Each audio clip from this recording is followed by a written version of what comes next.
Hi everyone, मैं हूं पुनीत शर्मा ज्योतिषाचार्य और आज हम कम्युनिकेशन डिवाइसेस की बात करेंगे क्योंकि कम्युनिकेशन डिवाइसेस ने हम लोगों के जीवन में उसी तरह से जगह बना ली है जैसे कि हमें जिंदा रहने के लिए, जीवन यापन के लिए, श्वास लेने के लिए वायु की आवश्यकता होती है, ऑक्सीजन की ज़रूरत होती है। क्योंकि लॉकडाउन, पेंडेमिक और कोरोना वायरस ने हम लोगों के जीवन में कम्युनिकेशन डिवाइसेस को इस तरह से बना दिया है कि इसके बिना हम ना तो किसी से कम्युनिकेट कर सकते हैं, ना इंटरेक्ट कर सकते हैं और ना ही पढ़ाई कर सकते हैं। तो वर्क फ्रॉम होम के लिए भी हमें मोबाइल, इंटरनेट और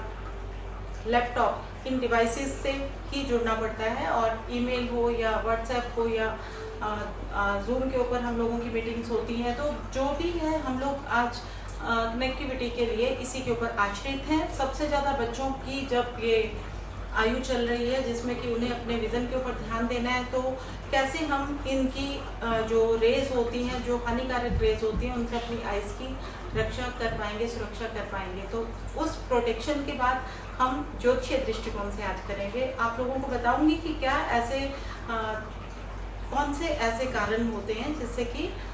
जब भी हम कम्युनिकेशन डिवाइसेस को यूज़ करते हैं तो हमारी विज़न के ऊपर उसका प्रभाव आता है और हमारी इंटरनल पीस भी इन चीज़ों की वजह से अफेक्ट होती है। जी हाँ, ज्योतिषीय एक समीकरण के मुताबिक जब भी किसी घर की हम बात करते हैं तो उस घर से 12वां घर व्यय घर कहलाता है। और जब भी हम कम्युनिकेशन की बात करते हैं तो नैसर्गिक काल पुरुष के कुंडली के अंदर, जो कि भगवान विष्णु की जन्म पत्री कहलाती है, उसमें 3rd हाउस जो है वो मिथुन राशि के आधिपत्य में है। यानी कि मिथुन राशि कम्युनिकेशन की राशि है और इंटरेस्ट बेस्ड राशि होने के कारण जितना भी कम्युनिकेशन हम लोग यहाँ से करते हैं, 3rd हाउस से करते हैं, जितने भी डिवाइसेस को हम यहाँ पे यूज़ करते हैं, उनका व्यय भाव जो होता है वो द्वितीय भाव लग्न से 2nd हाउस कहलाता है, जो कि हमारी विज़न का भी घर है। यानी कि हमारी दृष्टि का डायरेक्ट कनेक्ट जो है, और जैसे ही हम कम्युनिकेशन डिवाइसेस के ऊपर ज़्यादा से ज़्यादा कार्य करना शुरू करते हैं तो 12वां घर, व्यय का घर जो है, उस चीज़ को कहीं ना कहीं प्रभावित करता है और हम लोगों के विज़न के ऊपर, आईसाइट के ऊपर इनका किरणों का जो एक इम्पैक्ट है, रेस का जो इम्पैक्ट है, वो आना स्वाभाविक है। अब अगर ये स्वाभाविक है और हमारे पास कोई भी ऐसा ज़रिया नहीं है कि हम इससे कोई एस्केप कर लें, क्योंकि आज अगर हमें बच्चों को पढ़ाना भी है तो उन्हें जूम के ऊपर क्लासेस लेनी होती हैं, चाहे वो लैपटॉप पे लें, चाहे वो मोबाइल पे लें। अगर हम बात करेंगे कि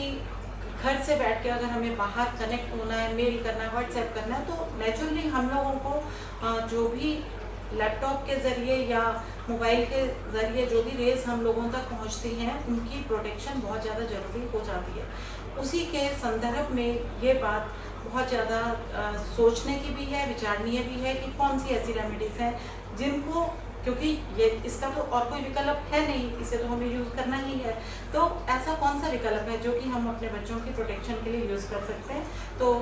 2nd हाउस, क्योंकि नैसर्गिक जो है ये शुक्र का घर है और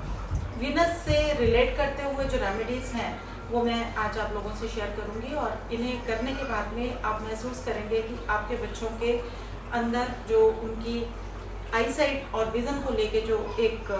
डर और एक जो वहम आप लोगों के दिमाग में घर कर गया है कि अब तो हमारे पास कोई और ऑप्शन नहीं है, तो उसे कैसे आप ठीक रख सकते हैं। जब भी आप पढ़ने के लिए बैठते हैं और मोबाइल और लैपटॉप का बहुत ज़्यादा आपको यूज़ करना पड़ता है, तो उस समय में अपने पास आपको क्रिस्टल्स जो हैं, सेलेनाइट एक क्रिस्टल होता है, वो आपको अपने पास में एक जहाँ पे भी आप स्टडी करते हैं, जहाँ पे भी आप अपने कम्युनिकेशन डिवाइसेस को यूज़ करते हैं, वहाँ पे आप अपने पास में लेफ़्ट साइड, राइट साइड, कहीं पे भी टेबल के ऊपर उसे प्लेस कर लीजिए और क्रिस्टल के बाउल के अंदर ही सेलेनाइट को आप रखिए और साथ में ब्लैक टर्मलिन आप उसके साथ रखिए, जिससे आपके आसपास की जो इसकी विकर्ण से उत्पन्न होने वाली हानिकारक जो रेस हैं वो आपको नुकसान नहीं पहुंचाएंगी और आप जितनी भी देर कार्य करना चाहेंगे आप कर पाएंगे। तो ये एक बहुत ही महत्वपूर्ण आप लोगों के लिए संदेश था जो मैंने सोचा कि आप लोगों तक पहुंचाना मेरी एक जिम्मेदारी भी बन। लॉजिक तो आप लोगों को समझ आ ही गया होगा कि 2nd हाउस जो है वो आई साइट को कैसे ख़राब करता है जब हम मोबाइल देखते हैं, कम्युनिकेशन डिवाइसेस के ऊपर वर्क करते हैं। क्योंकि देखिए कालपुरुष की जन्मपत्री में सेकंड हाउस जो है 3rd हाउस से 12 है, तो